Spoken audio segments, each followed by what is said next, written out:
mine or woman or man. All this is contemplation of the body, the mindfulness associated with that contemplation of the body. Which mindfulness is itself the establishment, the development, the increase of that is the development of the foundation. Establishment of mindfulness consisting in contemplation of the body. The compound satipahana is derived by the Vism-mhþ from sati, mindfulness, and apahana, but in the commentaries the resolution into sati and pahana, foundation, is preferred. In the 118th sutta of the Majjhima Nikaya, the first tetrad is called development of the first foundation of mindfulness, or contemplation of the body. The object of the Vism-mhþ passage quoted is to demonstrate this. Note 48. The beginning, middle and end are described in section 197. And the way they should be treated is given in section 199 to 201. What is meant is that the meditator should know what they are and be aware of them without his mindfulness leaving the tip of the nose to follow after the breaths inside the body or outside it, speculating on what becomes of them. Note 49. In the first part of the system. In the first part of the system of development, in the first two bases, is what is intended. Of course, arousing of knowledge must be admitted to take place here too, because of the presence of awareness of the length and shortness of the breaths as they actually are, as they actually become. And it is not hard to do that, for it is merely the taking account of them as they occur. That is why it is put in the present tense here, but what follows is as hard as for a man to walk on a razor's edge, which is why the future tense is used for the subsequent stages in order to indicate the need for exceptional prior effort. Vism-mhþ 263. Note 50. Bodily formation. The in-breath and out-breath, for although it is consciousness originated, it is nevertheless called bodily formation, since its existence is bound up with the karma-born body and it is formed with that as the means. Note 51. The faint sound itself as a sign is the sign of the faint sounds. It has that as its object. What is meant? Of course, the faint sounds have ceased to then, but the sign of the sounds has been well apprehended, and so consciousness occurs with the sign of fainter sounds as its object, for as from the outset he ascertains with undistracted consciousness the sign of each sound as it ceases, eventually his consciousness occurs in the end with the sign of ultra-subtle sounds too as its object. Vism-mhþ 266. Note 52. As a meditation subject for a beginner is said with reference to the serenity, i.e. jhana, meditation subject. But the insight meditation subject applies to the other tetrads too. Vism-mhþ 266. Note 53. Buffeted by wind.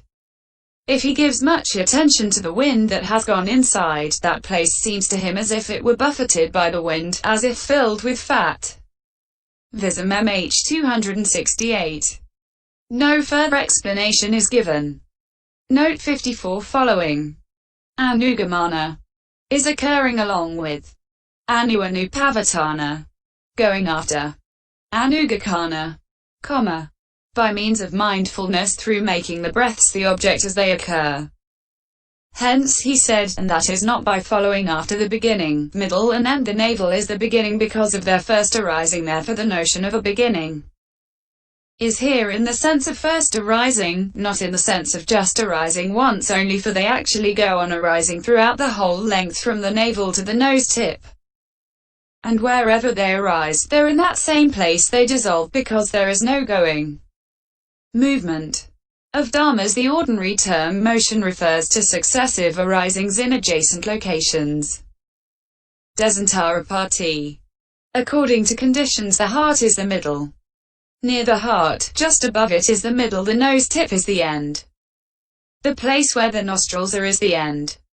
That is the limit of the application of the ordinary term in breaths and out-breaths. For it is accordingly that they are called consciousness originated, there being no production externally of what is consciousness originated. Note 55. Whole verse th 548. Note 56 Reading Agatagata Visina with. Note 57 The point made here is that if the breaths themselves get temporarily too faint to be observed, he should carry on by observing the tip of the nose where they normally touch until they become apparent again. He brings the meditation back to mind for the moment, as the place, disato, where they were last noticed, instead of as breaths, which have temporarily vanished. Note 58 Those born in the world of unconscious beings in the fine material Brahma world. DI 28. Note 59 The sign is the learning sign and the counterpart sign. For both are stated here together herein.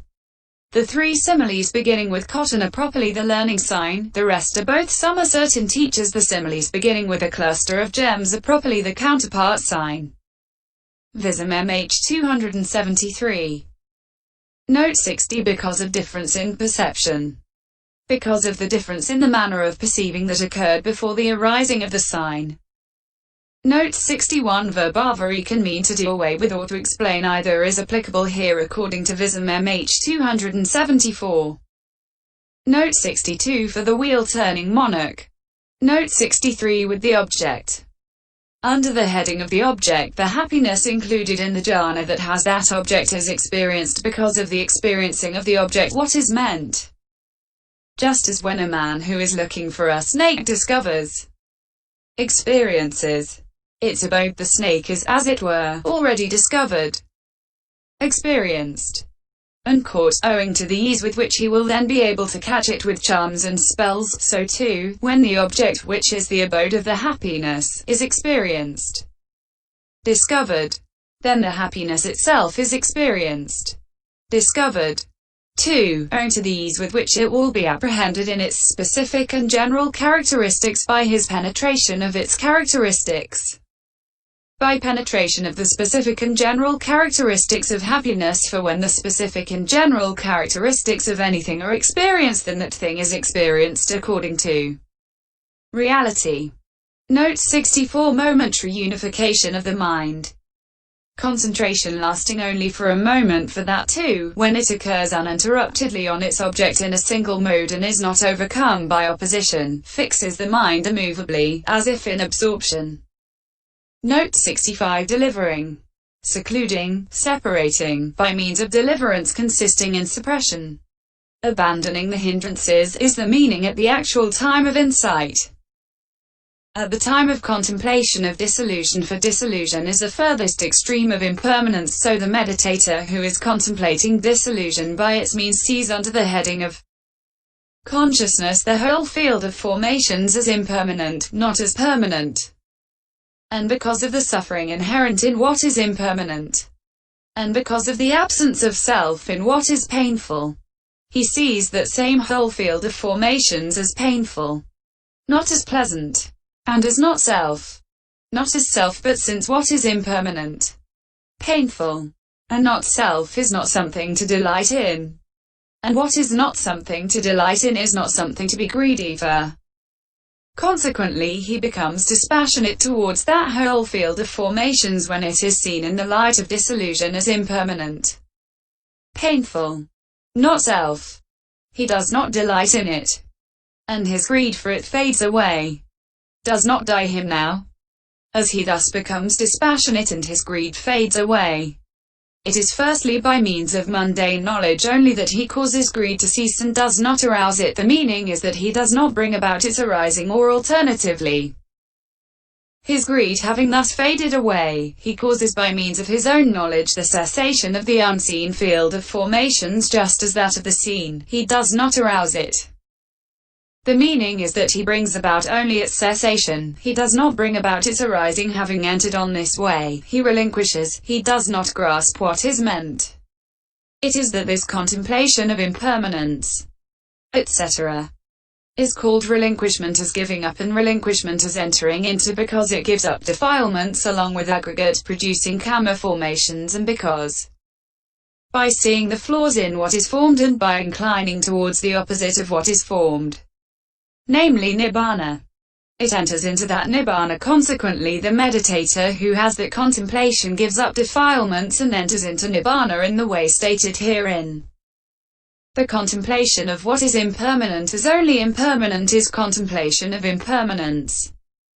This is a name for insight that occurs by taking formations of the three mundane planes and leaving aside the supramundane as impermanent from the perception of permanence.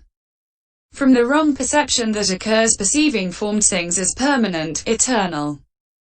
Also, the various views should be regarded as included under the heading of perception, likewise with the perception of pleasure and so on by means of the contemplation of dispassion. By means of the contemplation that occurs in the mode of dispassion for formations from delight, from craving accompanied by happiness, by means of the contemplation of fading away. By means of the contemplation that occurs similarly in the mode of fading away. Hence, delivering from greed is said by means of the contemplation of cessation.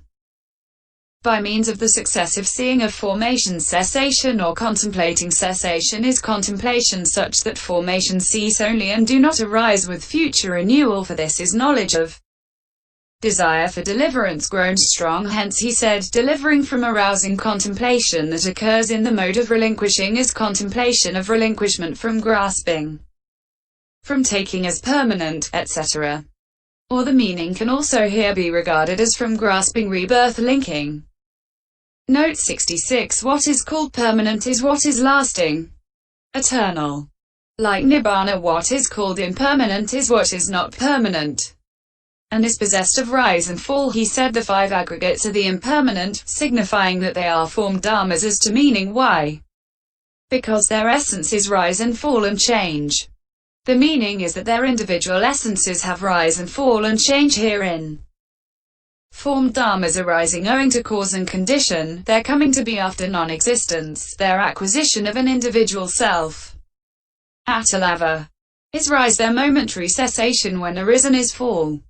Note 67. Destruction is the vanishing of formations. It is the act of those formations fading away, their disintegration, that is, fading away. Destruction itself as fading away as destruction. This is momentary cessation. Formations fade away absolutely here when this has been reached, thus it is absolute fading away. This is nibbana. Note 68. The act of relinquishing is the act of giving up by means of substituting for what should be abandoned its opposite quality or by cutting it off. Is relinquishment as giving up, likewise the act of relinquishing of self that takes place in non-formation of karma, which is the relinquishing of all substrata, circumstances, of becoming. Being the entering into that nibbana either by inclination towards it in insight or by having it as object in the path is relinquishment as entering into through substitution of opposite qualities. Here contemplation of impermanence, firstly, gives up perception of permanence by abandoning through substitution of the opposite, e.g. substituting perception of impermanence for that of permanence in the case of all formed things, and the giving up in this way is in the form of inducing non-occurrence for all karma formations that are rooted in defilements due to apprehending formations as permanent, and the karma resultant aggregates rooted in both which might arise in the future are abandoned by causing their non-occurrence, likewise in the case of perception of pain, and so on, through seeing the wretchedness of what is formed, through seeing the fault of impermanence, etc. In the Form 3 plane field of formations it is the opposite of the formed owing to its permanence. And so on. When defilements are given up by the path, then karma formations are called given up through producing apadana in them, the nature of not causing result, and aggregates rooted in them are called given up through their being rendered fit for non-arising. So the path gives up all these, is what is meant. Vism-mhþ 281. The word pakandana, rendered by entering into, is used to define the act of faith, and can also be rendered by launching out into or by leap. Note 69. In such passages as dharmas that are concepts, DHSP 1, section 1308, even a non-entity, abhava, is thus called a dharma since it is born, dharayati, and affirmed, ivadriyati. By knowledge that kind of dharma is excluded by his saying. Dharmas means individual essences, the act of becoming, bhavana, which constitutes existingness. Vism-mhþ, in the ultimate sense, is essence. Bhava, it is with essence. Sahabhavina, thus it is an individual essence. Sabhava, the meaning is that it is possible. Labhamonarupa, in the true sense, in the ultimate sense, for these are called dharmas. Bearers, because they bear. Dharawa, their own individual essences. Sabhava, and they are called individual essences in the sense already explained. In the Piyakas the word sabhava seems to appear only once. It next appears in the Neti. P. The Milandapana. pp. 90, 164, 212, 360. It is extensively used for exegetical purposes in the Visuddhimagga and main commentaries, and likewise in the subcommentaries, as has just been shown. It is narrower than Dharma. See also ch. 23 n. 18. It often roughly corresponds to Dhatu. Element, c.e.g. dhsa. Note 263. And Talakawa. Characteristic, see below. But less nearly to the vagrant. In Pali. Untechnical Pikati. Nature. Or to rasa the Attasalini observes. It is the individual essence, or the generality of such and such dharmas that is called their characteristic. On which the Mullarika comments. The individual essence consisting in, say, hardness as that of earth, or touching as that of contact, is not common to all dharmas. The generality is the individual essence common to all, consisting in impermanence, etc. Also in this context the characteristic of being profitable may be regarded as general, because it is the individual essence common to all that is profitable. Or alternatively it is their individual essence because it is not common to the unprofitable and indeterminate kinds of consciousness. The individual essence of any form dharma is manifested in their three instants of its existence. Athita, Vism-mhþ, namely, arising, presence, equals aging, and dissolution. It comes from nowhere and goes nowhere. 15. And is born by the mind dharmas without individual essence. Asavava dharma include the attainment of cessation. CCH 23, n 18. And some concepts space and time belong to the last mentioned of space. Akasa. The Madhyamaka Nikaya says, space, which is quite devoid of individual essence, is called empty. Commenting on MN 106. While of time, Kala. The Mullarika says, though time is determined by the kind of consciousness, e.g. as specified in the first paragraph of the Dharma Saugawian, is non-existent. Ividyamana, as to individual essence, yet as the non-entity. Abhava, before and after the moment in which those connascent and co-present dharmas occur, it is called the container. Adhikarawa, it is perceived, symbolized, only as the state of a receptacle. Adara bhava, opening parenthesis, dhsa 62, of Nibbana. For which cxv if, which has its own individual essence, the Mullarika says Nibbana is not like other dharmas. Because of its extreme profundity it cannot be made an object of consciousness. Alambitwi, by one who has not realized it, that is why it has to be realized by change of lineage. It has profundity surpassing any individual essence belonging to the three periods of time. Sabhava has not there. Extreme vagueness of its parent bhava, which can mean anything between essence. C.e.g. dhsa 61. Unless, e.g. natha bhava equals non-existingness, x. This may be remembered when sabhava is defined as above thus. It is with essence. Sahabhavina. Thus it is individual essence, and when it is defined again thus. A dharma's own essence or its existing essence. Sarko va bhavo samano va bhavo. Is its individual essence. Say bhava can also be the basis of a wrong view. If regarded as the sole efficient cause or condition of any formed thing, the Sanskrit equivalent, svabhava, had a great vogue and checkered history in philosophical discussions on the Indian mainland. This unlike the word dharma, which has many referents, is an instance in which it is of first importance to stick to one, rendering the word as a purely exegetical one.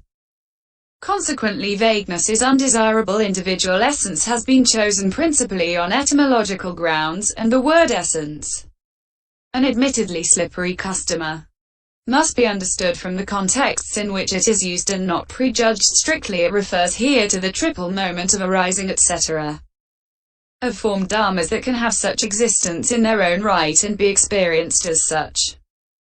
And it refers to the realizability of nibbana. We are here in the somewhat magical territory of ontology, a subject that is at present undergoing one of its periodical upheavals in Europe, this time in the hands of the existentialists. Consequently, it is important to approach the subject with an open mind. Note 70. Made is generated, not so. Made is not made by any conditions at all. Vism-mhþ 281. Note 71. That dharma possessing individual essence and having the characteristic of being not formed is to be treated basically as fading away, since it is there that the dharma of defilement fades away. Vism-mhþ 282. Note 72. When they are being abandoned by the noble path, which occurs by making nibbana its object, it is said that they are abandoned by reaching that nibbana, which is why he said, because on coming to it, and so on. Herein, vanity of conceit, mana mada, is conceit. Mana, that occurs as conceiving. Minana, I am superior. Viv 353. Vanity of manhood is vanity about being of the male sex. The words such as refer to vanity of birth. Note 73. Mon etymology derives the word nibbana, skr nervauer, from the negative prefix near plus the root va, to blow. The original literal meaning was probably extinction of a fire by ceasing to blow on it with bellows. A smith's fire, for example. It seems to have been extended to extinction of fire by any means, for example, the going out of a lamp's flame. Nibbayati, M 3245. By analogy, it was extended to the extinction of the five aggregate process on the Arahant's death. Cs 38. Nibbana is not the extinction of a self or of a living lasting being, such a mistaken opinion being the annihilation view. CEGMI 140, S 3109, Note 74. Some texts add LEOA, another word for shelter, still others are given in the Suyutta text, end Pop 008.